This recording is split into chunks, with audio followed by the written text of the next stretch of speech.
Alhamdulillah, wassalatu wassalamu ala rasulillah wa ala alihi wa sahbihi wa badwala wa ba'd. Fa ya ibadallah, usi nafsi wa iyyakum bitaqwallahi faqad fazal muttaqun fala tamutunna illa wa antum muslimun. Faqala ta'ala ya ayyuhalladzina amanu taqullaha haqqa tuqatih wa la tamutunna illa wa antum muslimun. Saudara-saudariku dan pemirsa Khair TV, kita telah menunaikan salat Isya berjamaah waktu Indonesia bagian barat dari Bekasi.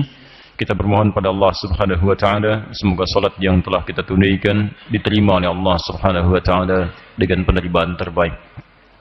Sebelum kita lanjutkan, kami tadi mendapat laporan ada penyebaran teman-teman jemaah taklim sampai ke sudut-sudut sekolah dan beberapa bagian-bagian lain. Saya bermohon pada Allah Subhanahu wa taala semoga teman-teman kita juga mendapat kenyamanan yang sama dengan yang di dalam.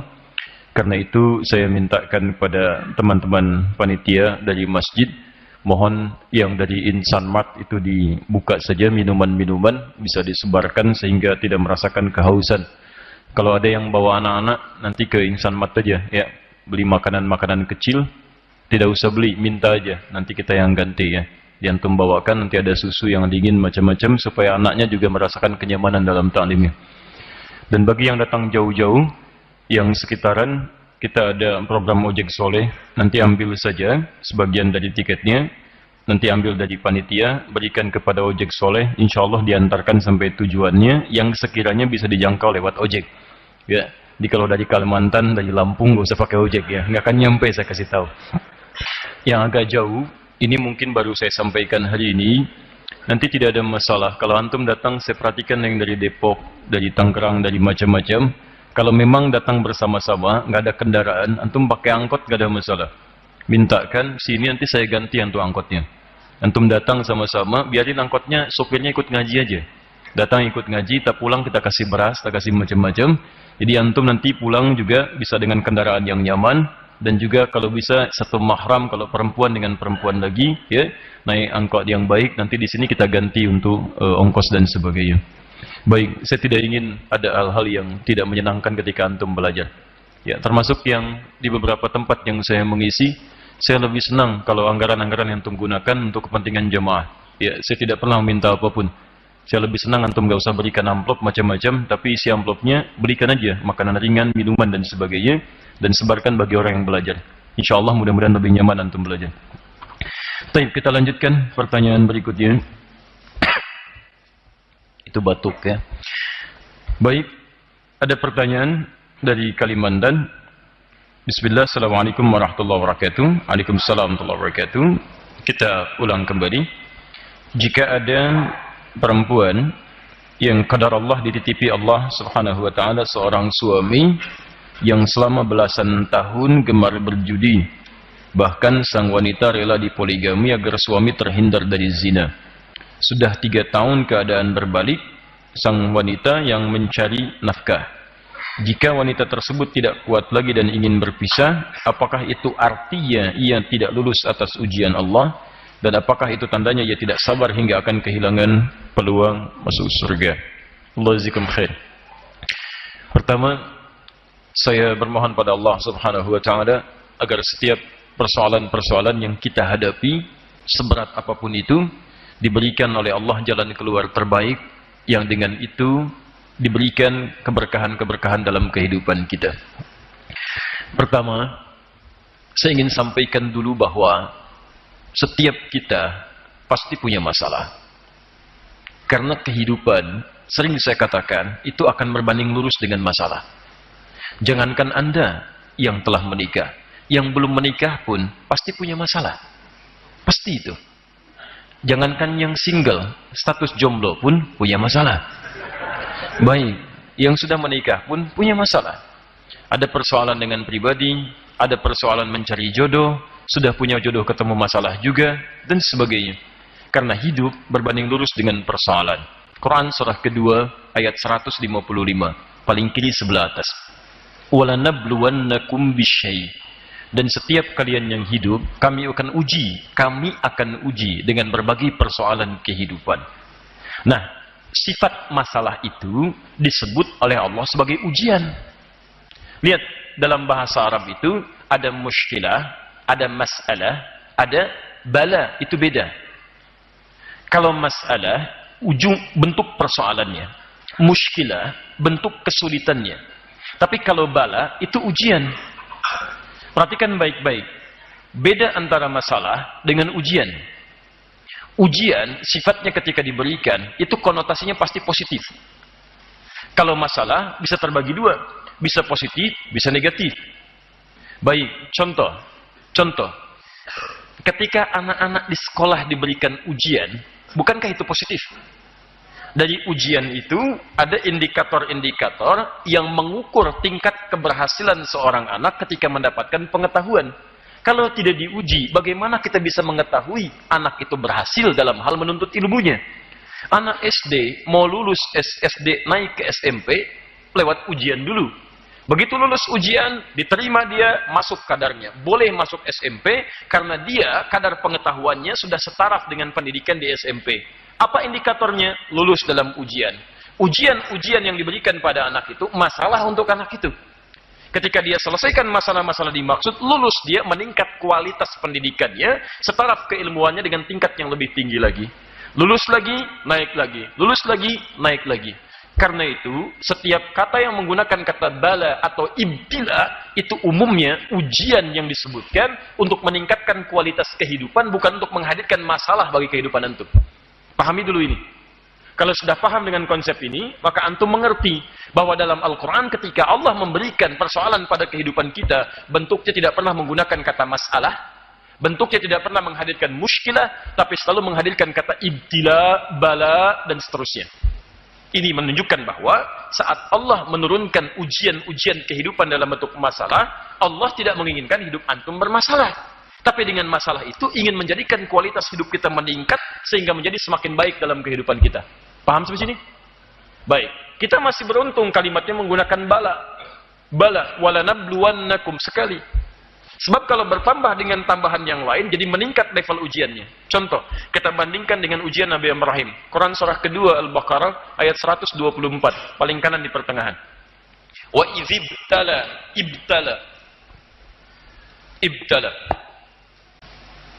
ibtala. Jadi ada bala, ada ibtala. Pelan-pelan ya. Ada bala, ada ibtala. Perhatikan baik-baik. Ini dua-duanya dari akar kata yang sama. Al-bala. Ya, baik bala atau ibtala. Terjemahan paling singkatnya, ujian. Dalam ujian, umumnya kita akan dapati masalah. Problem. Perhatikan baik-baik. Rumus masalah dalam hal ujian, diturunkan masalah ini bukan ingin menjadikan kehidupan seseorang penuh dengan persoalan. Tapi dengan masalah ini diharapkan ia bisa meningkat kualitas kehidupannya. Ini poinnya. Tadi saya telah turunkan logika paling sederhananya. Jadi jika Anda memahami logika sederhana dalam urusan dunia, kenapa ketika dibawa pada urusan akhirat, kita tidak menggunakan logika itu? Harusnya lebih paham kita. Ya, ingat baik-baik itu. Jadi ketika ada masalah yang diinginkan kualitas hidup meningkat, maka rumusnya dalam Al-Quran selalu menggunakan bentuk ujian, bukan menggunakan bentuk masalah atau kesulitannya. Jelas sampai sini? Baik. Kalau sudah paham dengan ini, bahwa setiap ujian yang diturunkan akan meningkatkan kualitas hidup kita, kalau sudah paham dengan konsep ini, minimal kita saat menerima masalahnya akan lebih nyaman. Perasaan hati kita lebih tenang. Contoh begini, Bapak Ibu ingin kualitas hidupnya meningkat atau tidak? Mau kan? Nah, ketika Anda ingin meningkat kualitas hidupnya, berarti Anda menginginkan masalah. Ingin ujian.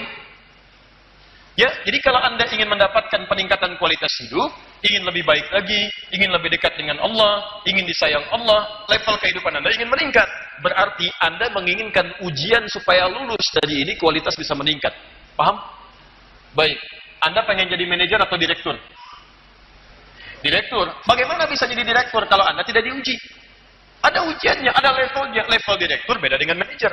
Level manajer beda dengan pegawai. Level pegawai beda dengan yang di bawahnya. Jadi kalau Anda ingin naik karir tinggi, maka secara tidak langsung Anda harus meningkatkan etos kerja Anda, kualitas Anda, sehingga meningkat kemudian derajat Anda dalam kehidupan.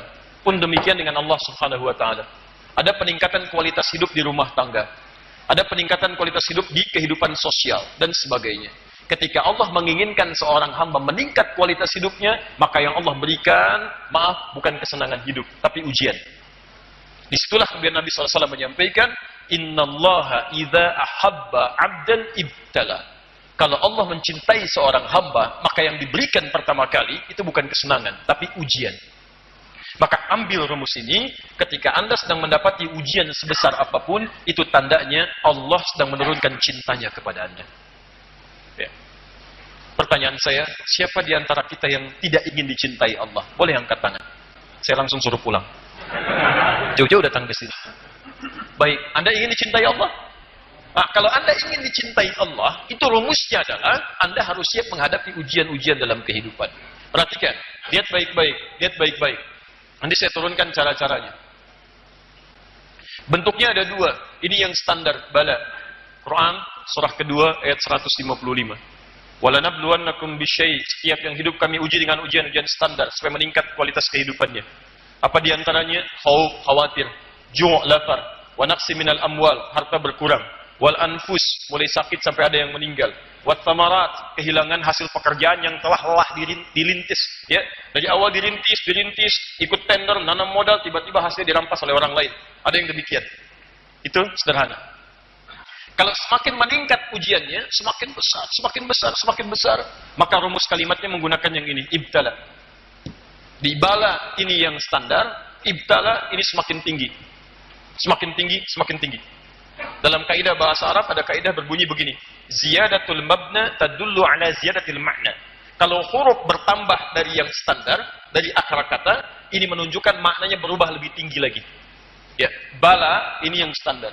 Ditambah alif, hamzah wasal dengan ta. Jadi ibtala ini menunjukkan, maaf, ujiannya lebih kompleks. Ketika Allah memberikan ujian kepada Nabi Ibrahim alaihissalam, kalimatnya tidak menggunakan bala tapi ibtala. Quran surah kedua ayat 124, paling kanan di pertengahan. Wa idzibtala Ibrahim rabbuhu bikalimatin. Dan ingatlah, kalau ada kata id itu bukan berarti hanya diminta mengingat. Ingat itu kan menghadirkan momentumnya supaya kita pelajari apa yang terjadi di masa itu. Seakan-akan Allah ingin katakan, hei, kamu pelajari ya, kamu lihat-lihat ya, seorang Ibrahim yang nabi, yang rasul, yang dekat dengan Allah, disebut dengan Khalilullah, dijamin keluarganya, anak keturunannya nabi, tidak lepas dari ujian, dan ujiannya lebih berat dibanding kamu. Lihat, begitu berumah tangga, mohon maaf, belum dapat keturunan, diusir oleh kampungnya, dibakar juga, dilempari juga, berpisah dengan keluarganya. Begitu dapat keturunan pertama harus dipisahkan, harus disembelih dan sebagainya. Dia nabi, dia rasul, dekat dengan Allah, surganya jelas terjamin, keturunannya hampir semuanya nabi, tapi masih diuji oleh Allah. Anda nabi bukan, rasul juga bukan, surga belum jelas, sedekat apa dengan Allah, keturunan gak ada yang jadi nabi, tidak mau diuji. Anda siapa? Dan ujiannya lebih berat dibandingkan dengan kita. Jadi jangan bayangkan Nabi tidak diuji. Selevel Nabi saja ujian lebih berat. Dan mereka tidak mengeluh. Masa Anda yang bukan Nabi diuji sedikit langsung mengeluh? Coba silakan. Nabi Ayub dikasih sakit. Sakitnya tak terlukiskan. Di sini. Habis semua. Silakan cek. Harta habis dalam sehari. Anak-anak diwafatkan oleh Allah. 12 yang wafat dalam sehari. Anak meninggal semua. Harta habis. Tubuh kena penyakit. Apa mengeluh? Tidak. Isinya bertanya, Papa kan Nabi kalau dalam bahasa kita. Kenapa Papa tidak minta kepada Allah, sembuhkan ya Allah. Minta sembuh. Tapi suaminya berkata, berapa lama kita senang dan sehat? 20 tahun. Berapa lama kita diuji seperti ini? 7 tahun. Nanti saja, kalau ujian sakit ini sebanding dengan ujian sehat selama 20 tahun, baru saya memohon kepada Allah minta disembuhkan. Saya malu, dikasih senang 20 tahun, dikasih segini 7 tahun, masih mengeluh. Saya malu. Nanti kalau sakitnya sudah banding lurus dengan sehat, baru saya minta kepada Allah Subhanahu wa Ta'ala. Itu bayangkan. Barulah bermohon kepada Allah Subhanahu wa Ta'ala minta solusi. Quran surah 21 ayat 83 sampai 84. Paling kiri sebelah atas. Wa ayyuba idnada rabbahu anni massani yadhurru wa anta arhamur rahimin. Nabi Yunus, Dzannun, Masya Allah. Antum yang punya pekerjaan, mohon maaf, Antum pasti punya ujian.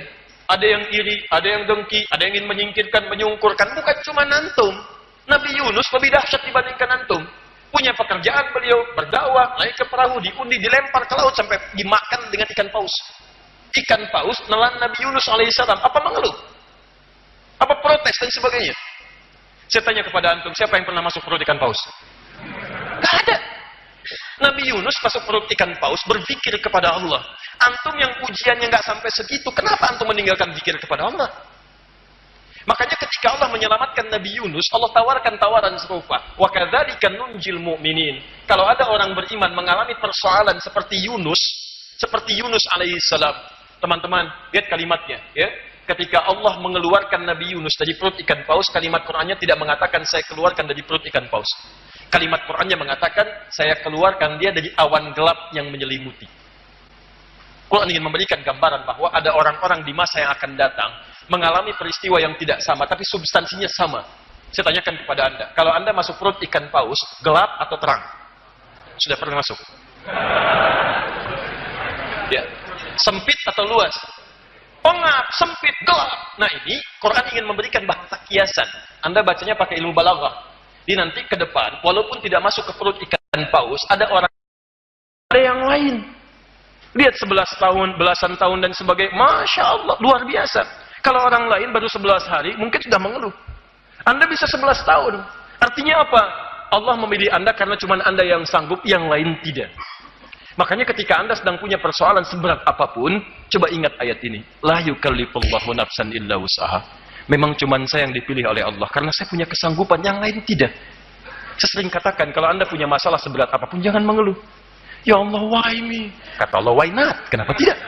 Kamu yang bisa. Jelas ya? Di Anda punya masalah di kantor, di rumah, dimanapun, yakinkan. Karena memang Anda bisa mengatasi itu. Katakan, saya bisa, saya bisa, saya bisa. Cuman Anda yang mampu, yang lain tidak. Tapi jangan berlebihan, langsung bikin status. Memang cuman saya yang mampu, yang lain tidak. Itu mengeluh namanya. Ya, teruskan. Jelas sampai sini? Baik. Kaidah ketiga, saya berikan kaidahnya dulu, supaya setiap soal bisa menginspirasi kita. Jelas ya? Kenapa Ustaz saya sudah mencari, cuman saya yang belum dapat jodoh sampai saat ini? Oh, karena cuman Anda yang sanggup. Bukan. Ya, kaidah ketiga kita lihat. Kaidah ketiga. Baik teman-teman, fokus baik-baik ya. Satu apa tadi? Oh, kan?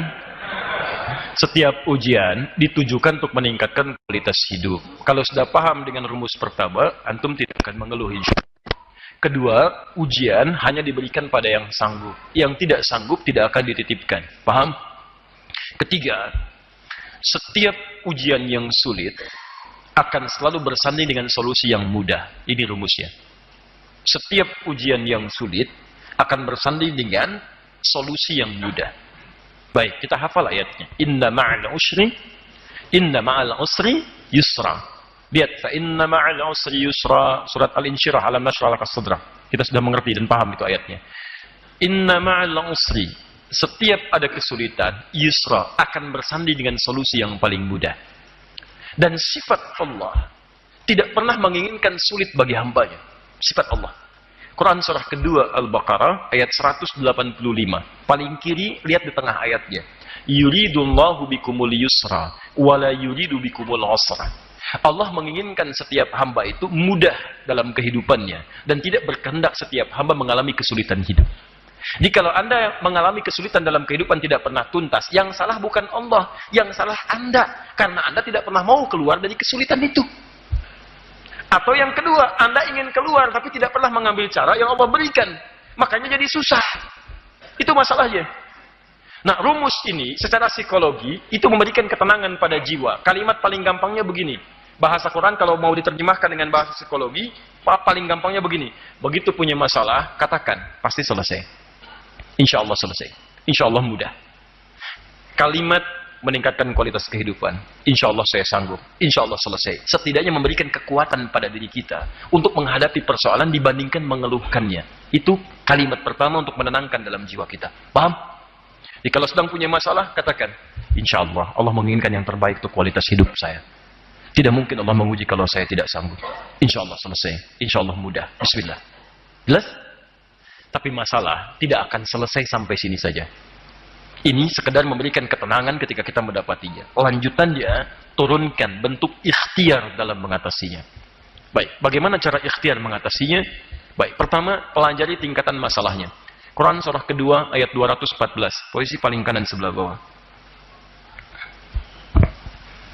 Quran surah kedua Al-Baqarah ayat 214. Am hasibtum an tadkhulul jannah walamma ya'tikum mathalul ladzina khalau min qablikum. Apa Anda dikira akan mudah meraih surga atau kesuksesan dalam urusan dunia sementara Anda belum diuji untuk mendapatinya? Perhatikan, kesuksesan berbanding lurus dengan ujian, baik dunia apalagi akhirat. Apa bentuk ujiannya? Massathumul ba'sa, satu ujian yang sifatnya ringan. Jadi kalau kadar kesuksesannya kecil, maka ujiannya pun ringan. Baik, rumit mana soalnya? Ujian anak SD dengan ujian anak SMP. SMP, Masya Allah, Anda lapar. Mana soal yang paling susah? Ya anak SD atau SMP? SMP, mana soal yang paling ringan? SD atau SMP? SD. Jadi semakin kelas yang ingin diraih itu sederhana, maka ujiannya pun akan sederhana. Semakin ingin tinggi, maka semakin tinggi. Anda dalam urusan dunia ingin mendapatkan, misal, maaf, di kampus ingin jadi juara misalnya, dengan IPK, indeks prestasi kumulatifnya 4. Maka tingkat ujian yang harus Anda lewati lebih tinggi dibandingkan dengan yang target cuma IPK 3 atau 2,75. Paham? Anda ingin masuk surga Firdaus, maka tingkat amalannya akan lebih tinggi dibandingkan level surga yang di bawahnya. Maka semakin Anda ingin dapatkan yang lebih tinggi, tingkat ujian akan semakin meningkat. Maka ujian pertama yang ringan dulu. Ba'sun. Ini. Saya hapus dulu yang ini ya. Baik. Biasanya ada asikin yang suka menghapus ya. Cuman hari ini barangkali belum ada moodnya untuk menghapus. Kemarin tidak ada di depan papan tulis, jadi wajar kalau tidak menghapus. Yang agak aneh itu sudah ada di depan papan tulis, tidak menghapus, itu yang jadi masalah ya. Tapi tidak apa-apa, ini ujian bagi asikin. Baik, pasti bisa. Baik, Bismillah. Perhatian sini, teman-teman sekalian. Satu ba'sun, ini kadar yang ringan. Ba's, ringan. Nah, kalau Anda diberikan ujian yang masih ringan, ini artinya tingkat keberhasilan yang ingin diraih itu masih ringan. Berarti level Anda ingin dinaikkan pelan-pelan oleh Allah. Misal, yang ikhwan jarang ke masjid, sudah mulai senang ke masjid. Nah, kesenangan ini bagi Allah itu akan diuji supaya konsisten. Bukan cuma sekedar senang, tapi akan diuji sehingga bisa menikmati ibadah di dalam masjid. Maka diberikan ujian yang ringan, misal hujan, gerimis, gak kencang. Cuman kasih gerimis. Mau berangkat gak? Ya. Kalau dia masih mau berangkat dengan kasih gerimis, tadinya nggak ada hujan, sekarang hujan masih mau berangkat, maka level kenikmatan ibadahnya akan dinaikkan oleh Allah. Tapi masih ringan. Makanya orang Arab akan berkata la ba'sa, la ba'sa. Nazal matar, la ba'sa fi mushkilah. Hujan turun, nggak ada masalah, saya berangkat. La ba'sa. Disingkat oleh orang kita labas. Lewat. Ringan. Satu. Jadi biasanya begitu Pak. Kalau antum belum ke masjid, tiba-tiba pengen ke masjid, biasanya mojok-mojok dulu, kan? Datang, menyesuaikan dulu. Nanti kasih ujian yang ringan-ringan. Kasih gerimis sedikit, ada pertimbangan enggak? Kalau sudah jalan, bagus. Kalau ada pertimbangan, berarti level antum belum bisa naik nih. Cuman Allah nanti berkenan, nanti dikirim seseorang ngajak, ayo. Kadang dari dalam rumah tuh, istri misalnya, Pak, ayo berangkat ke masjid. Hujan mah, kan ada payung. Takut teriak. Oh, Masya Allah. Takut teriak. Luar biasa. Itu berarti masih berkurang ya. Biasanya didorong terus tuh. Kalau naik, di rumah tangga juga begitu. Rumah tangga begitu. Begitu menikah, awal gak ada masalah. Pelan-pelan nanti ada akan ketemu. Oh, kok kebiasaan jadi gak sama kayak dulu ya? Ih, papa gak nyangka ya? Nyangka kan? Tuh, ya. Jadi, beberapa bagian akan sesuai levelnya akan naik ringan. Kalau ringan sudah selesai, naik yang pertengahan. Darwa. Sudah mulai ke fisik. Ya. Hujan makin lebat. Nah, hujan deras. Masih berangkat gak nih? Ya. Kadang-kadang di rumah tangga juga begitu, makin kencang. Di pekerjaan makin begitu. Begitu levelnya naik, ketemu dengan partner bisnis yang tidak biasa. Sudah mulai ada teror, sudah mulai secara fisik macam-macam dan sebagainya. Ini dharra namanya. Itu artinya level kualitas hidup Anda akan diangkat oleh Allah kepada level yang lebih tinggi lagi. Jelas? Diberbahagialah kalau Anda mengalami ujian pada yang level tengah ini, maka kualitas Anda di hadapan Allah meningkat, sedang akan dinaikkan pada level yang luar biasa. Paham ya? 3, ini lebih tinggi lagi. Zilzal wa zulzilu. Hatta yaqula Rasul walladzina amanu ma'ahu mata nasrullah. Dinaikkan, gempa. Sudah hujan, hujannya lebat, ada badai, gempa lagi. Ya, Masya Allah. Hujan, badai, gelap, gempa. Bapak mau kemana? Ke masjid. Masya Allah ya. Baik, bisa. Ini luar biasa. Ini tidak mudah. Tidak mudah. Sudah mulai hati terkena. Kalau gempa kan goyang, goncang. Ya ini yang digoncang hatinya. Kalau digoncang fisiknya, antum masih punya pegangan. Tapi kalau yang digoncang hatinya, keadaan normal pun antum akan limbung. Mata gelap, keadaan tidak nyaman, susah dan sebagainya. Wazulzilu. Sampai orang-orang dulu pernah berkata, mata nasrullah. Ya Allah, kapan ini akan berakhir? Demi Allah saya katakan, kalau Quran sampaikan itu pasti terjadi. Ya, seperti pernyataan ini. Kapan ini berakhir? Apakah saya teruskan ini? Atau ada solusi dan sebagainya? Maka, kalau Anda sedang berada di level yang ini, maka yakinkanlah pada diri Anda, Allah sedang turunkan cintanya kepada Anda. Anda dinaikkan level yang paling tinggi. Puncaknya. Maka saran saya, kalau Anda sedang berada di puncak, Anda jangan turunkan ke bawah. Allah sedang angkat level Anda. Kenapa Anda turunkan? Yang paling hebat adalah, kalau Anda sedang mengalami setiap situasi ini, maka Anda cari solusinya. Bagaimana ikhtiar ini bisa dihadirkan solusi untuk mengatasi semua jenis kesulitan yang dimaksudkan. Yang tadi untuk menenangkan hati, yang ini untuk mengidentifikasi kira-kira masalah saya ada di level yang mana. Apakah ringan, apakah sedang, ataukah sulit. Idealnya begini, idealnya setiap tahap kehidupan yang kita alami, antum keluarkan dulu antara persoalan yang mungkin antum hadapi. Kan di Quran ada semua. Misal, antum jadi anak nih, antum akan menghadapi begini. Dengan orang tua akan ada kalimat begini. Contoh, misal, antum akan punya rasa kesal pada orang tua, mungkin akan mengeluh. Quran surah ke-17 ayat 23 sampai 27, paling kiri di pertengahan sampai ke bawah. Antum kadang-kadang sudah tidak sepakat dengan orang tua. Bagaimana cara menghadirkan bakti terbaik ketika ada ketidaksepakatan yang berat di situ? Maka muncul solusi. Quran surah 31 ayat 14 sampai dengan ayat ke-15. Kadang-kadang kepercayaan beda. Ada lagi usia sudah 40 tahun lebih, tapi punya masalah dengan orang tua. Ada juga. Seperti apa gambarannya? Quran surah 46 ayat ke-15. Nah, orang-orang yang sebelum mengatasi persoalannya, dia belum masuk kepada masanya. Tapi dia sudah pelajari masalah-masalahnya. Maka orang seperti ini akan lebih ringan mengatasi persoalannya dibandingkan dengan orang yang tidak pernah belajar jenis persoalannya. Sama dengan besok mau ujian, dia mendapatkan kisi-kisi persoalannya. Ini masalah yang akan ditampilkan besok hari. Dari sekian 100, 10 akan muncul. Dia pelajari 100-100-nya. Begitu besoknya ujian, sudah siap dia mengatasinya. Nah, kebanyakan orang, kenapa sulit mengatasi persoalannya? Karena dia tidak pernah mengidentifikasi masalah-masalah yang muncul saat dia akan hadapi di kemudian hari. Makanya saya sering sarankan, antum kalau mau pemuda mau menikah, keluarkan ayat-ayat pernikahan. Ini masalahnya, karakter istri begini, karakter suami begini, masalah yang terjadi begini. Tingkat paling minimnya begini, tingkat yang sedang ini, tingkat yang paling kuatnya seperti ini. Kalau antum bekerja, kata Quran masalahnya akan begini. Ini yang ringannya, ini yang sedangnya, ini yang beratnya. Paham? Kalau sudah antum identifikasi, antum tidak akan kaget ketika mendapati persoalannya. Sama kayak yang disebutkan Quran. Maka tinggal cari bagaimana mengatasinya. Persoalannya di Quran surah kedua ayat 214, solusinya di Quran surah ketiga ayat 142. Ini 214, ini 142. Itu Quran surah 2 ayat masalahnya, solusinya Quran surah ketiga, dinaikkan paling kiri sebelah atas. Dan bunyi awal ayatnya sama persis. Dari sini nanti saya turunkan solusi untuk pertanyaan yang dimaksudkan. Am hasibtum an tadkhulul jannata. Ya. Lihat baik-baik. Dan ketika saya tidak minta dihapus itu juga masalah. Itu masalah, ya. Baik. Ya, semoga Allah mengampuni asik ini. Baik. Am hasibtum an tadkhulul jannata. Apa Anda duga begitu mudah meraih surga ataupun kesuksesan dalam urusan dunia?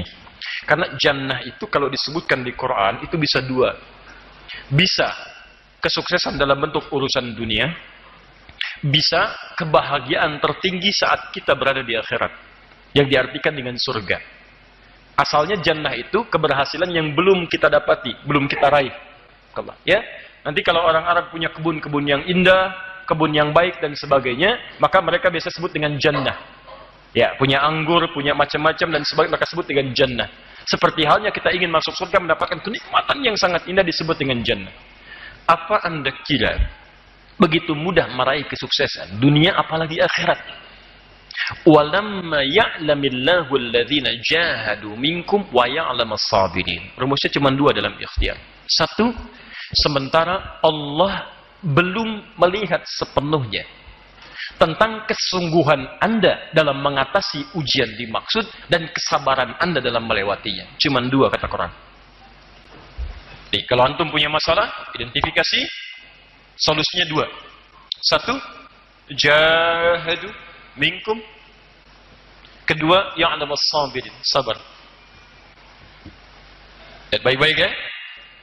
Sekarang fokus, saya turunkan kalimatnya. Jahadu, akar kata yang paling dasar berasal dari kata al-juhdu. Ini akar kata yang paling utamanya. Berarti serius, sungguh-sungguh. Jadi kalau antum ingin mengatasi persoalan dalam kehidupan, antum mesti serius. Jangan setengah-setengah. Antum ingin ujian, ingin lulus besok, serius belajar. Jangan setengah-setengah. Jangan nanggung. Sukses di sukses. Antum ingin meraih tingkat tertinggi dalam pekerjaan, serius antum. Ayo jalani.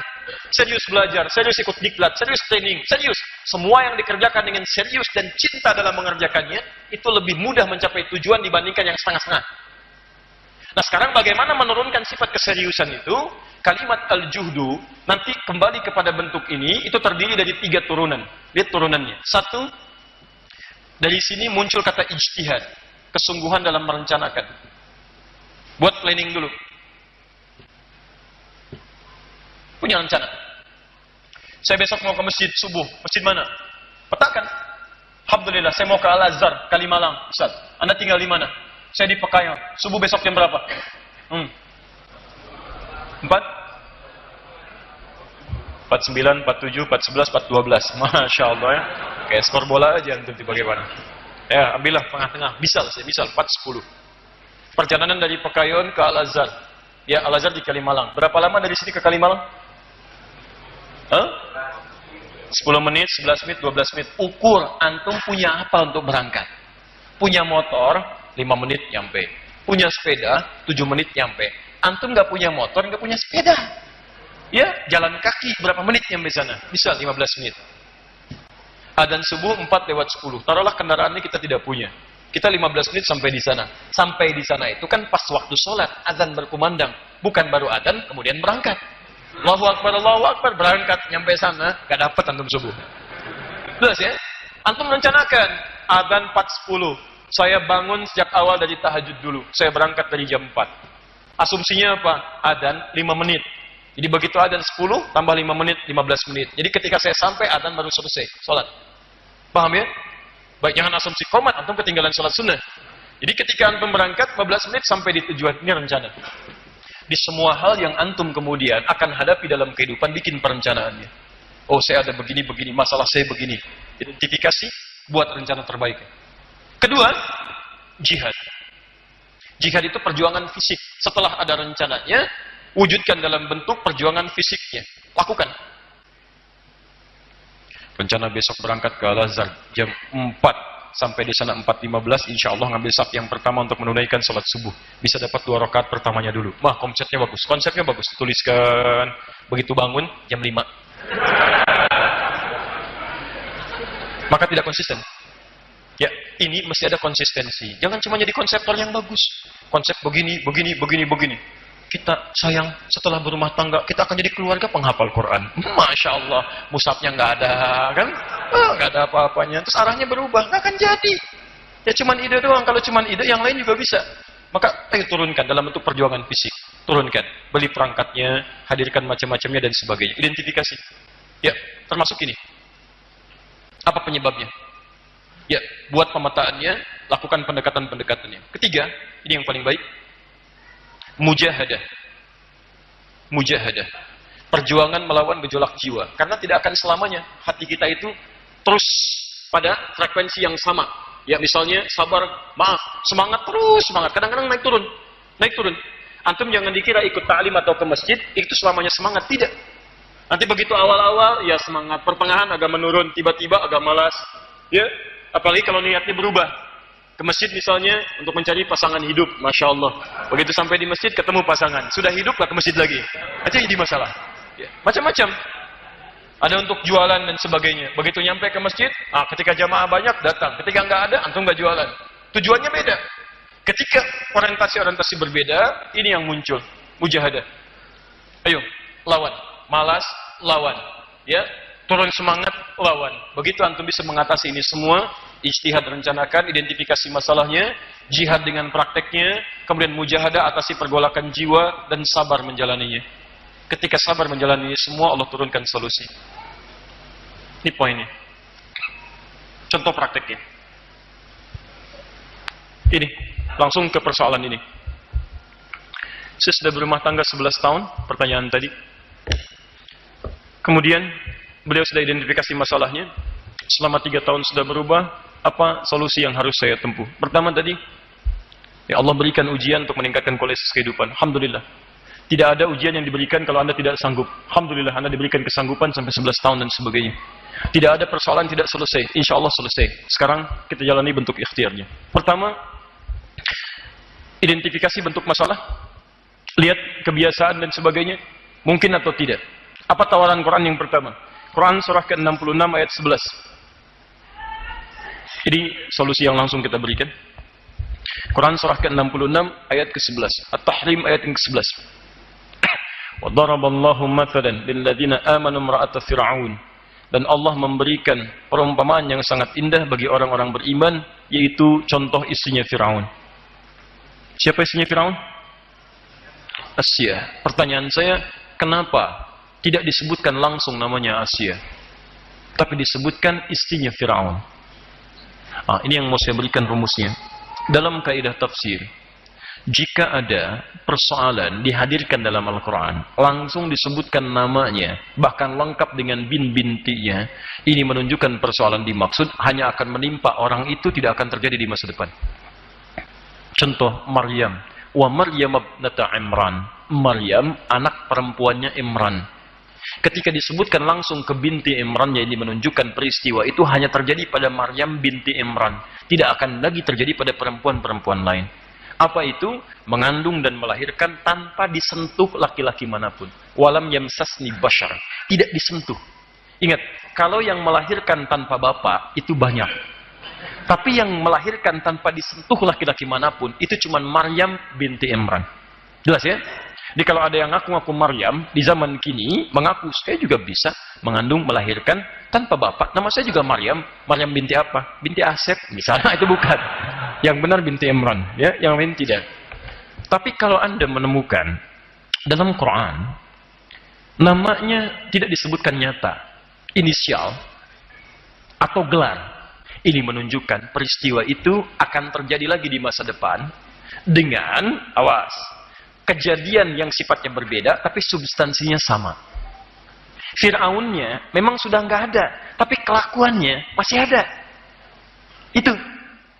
Fir'aun dulu melarang istrinya untuk beribadah, melarang sholat, memaksa jauh dari Allah Subhanahu wa Ta'ala, melarang untuk mengerjakan kebaikan-kebaikan. Ada tipikal suami semacam itu sekarang? Ada beberapa bagian ditemukan. Maka Allah berikan gambaran, Allah tawarkan, jika Anda ingin seperti Asya yang mendakwahi suami sampai nyawa kemudian berakhir dan kembali kepada Allah Subhanahu wa Ta'ala, maka itu pilihan bagi Anda. Silakan. Dan dia katakan, ya Allah, saya ingin tukar perjuangan saya ini dengan surga di akhirat. Rabbibnili baitan fil jannah. Ya Allah, mohon bangunkan saya rumah di surga dan selamatkan saya dari kekejaman Fir'aun. Wa najjini min fir'auna wa amalih, dan perbuatan-perbuatannya. Selamatkan saya. Artinya apa? Ketika dia mengatakan selamatkan saya, dalam riwayat disebutkan pada saat itu sudah sampai pada puncaknya. Dia dakwahi Fir'aun. Dia sampaikan saya berubah jadi Islam, saya ikuti Musa dan sebagainya. Kemudian Fir'aun murka sebesar-besarnya ingin meninggalkan dia, memaksa dia meninggalkan keyakinannya, lalu diancam. Saya ancam kamu dengan, maaf, siksaan yang tidak wajar. digelindingkan batu besar, dia diikat dan diancam akan dihancurkan pada saat itu. Maka dia berjuang sampai titik darah penghabisannya, sampai ajalnya kembali kepada Allah Subhanahu wa taala, dan dia bermohon kepada Allah, "Ya Allah, mohon tukar perjuangan saya dengan surga, ya Allah." Tukar dengan surga. Kalau Anda masih merasakan rasa cinta kepada suami Anda dan ingin mendakwahinya, dan Anda punya kesanggupan untuk itu, maka tawaran pertama, silahkan Anda memilih seperti Asia. Dakwahi dia, kemudian Anda berjalan dalam hadapan Allah Subhanahu wa taala, dan Anda hadirkan kedekatan kepada Allah Subhanahu wa taala, berlindung kepadanya, dan Anda yakinkan kepada Allah, memang saya dititipkan seperti ini, mungkin surga saya ada di sini. Saya ikuti, saya ajak dia, saya sampaikan, ketika dia melarang saya sholat, saya tetap sholat. Ya, dengan cara-cara yang mungkin ada kebaikan-kebaikan di dalamnya. Malam Anda tahajud, memohon kebaikan kepada Allah Subhanahu wa taala dan sebagainya. Kalau ini Anda sanggup lakukan, maka ini tawaran yang pertama. Yang kedua, Allah tidak mungkin membebani seorang hamba di luar batas kemampuannya.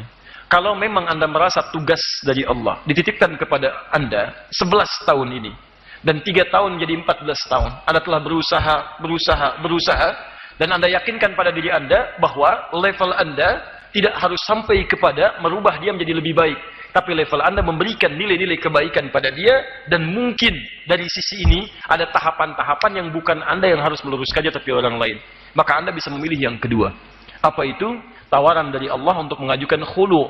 Khulu itu pengajuan pisah dari istri kepada suaminya, bukan dari suami yang mengajukan talak, tapi istri yang mengajukan kepada suami. Karena berbagai pertimbangan-pertimbangan syariat. Misal, sikap suami yang memungkinkan kepada istri melakukan tindakan-tindakan yang tidak wajar, menyakiti yang tidak wajar, bisa merusak secara fisiknya, melukai yang tidak wajar. Atau yang kedua, menjauhkan dia dari Allah Subhanahu wa taala yang sulit untuk kemudian dia rubah. Misal, mohon maaf, melarang dia sholat dengan ancaman tertentu. Kalau kamu sholat, saya pukulin kamu. Kalau kamu sholat, saya bunuh kamu, dan sebagainya. Maka yang seperti itu ada tawaran untuk melakukan khulu. Ya, tingkatan ini dari mulai perceraian sampai ke khulu, itu kaidahnya ada di Quran surah kedua Al-Baqarah dari 226 sampai 236. Paling kiri dari atas sampai dengan ke bawah. Sifat khulu itu artinya Anda mengajukan kemudian mahar yang telah diberikan oleh suami, kemudian dikembalikan kepada suami, dan diajukan lewat hakim, nanti hakim memutuskan untuk ada perpisahan di dalamnya. Dan perpisahan ini dimaksudkan untuk menyelamatkan keadaan Anda supaya lebih dekat dengan Allah Subhanahu wa taala, bukan sekedar untuk berpisah dari rumah tangganya. Dan sifat perpisahannya itu fasah. Dipisahkan oleh hakim. Dia tidak serta-merta suami bisa rujuk kembali, tidak. Ya, bahkan sebagian ulama menganggap perpisahannya sama dengan talak 3. Di ketiga, maksudnya yang ketiga kali talak. Tidak boleh langsung bersatu lagi, kecuali salah satunya menikah dengan yang lainnya, dan ada unsur tobat di dalamnya. Paham ya? Jadi, dari dua hal ini, saya menganjurkan kepada Anda yang pertama, untuk berikhtiar dulu, bermunajat kepada Allah Subhanahu wa taala. Minta kepada Allah supaya diberikan petunjuk, untuk bisa memberikan yang terbaik dalam kehidupan, bersabar dalam menjalani ujian. Kalau memang Anda sudah berusaha, berikhtiar dan sebagainya, namun demikian tetap kesulitan Anda untuk beribadah, dan sulit Anda mendekat kepada Allah, dan sifat Anda sudah berubah tugas dalam kehidupan, maka cobalah beristikharah. Kalau Allah memberikan jalan kepada Anda untuk berpisah dari suami Anda, maka Anda bisa mengajukan khulu, yang dengan itu Anda bisa lebih dekat dengan beribadah kepada Allah Subhanahu wa taala. Saya bermohon kepada Allah supaya Anda diberikan solusi kebaikan-kebaikan, dan semoga dengan itu kebaikan Anda lebih baik dalam pandangan Allah Subhanahu wa taala.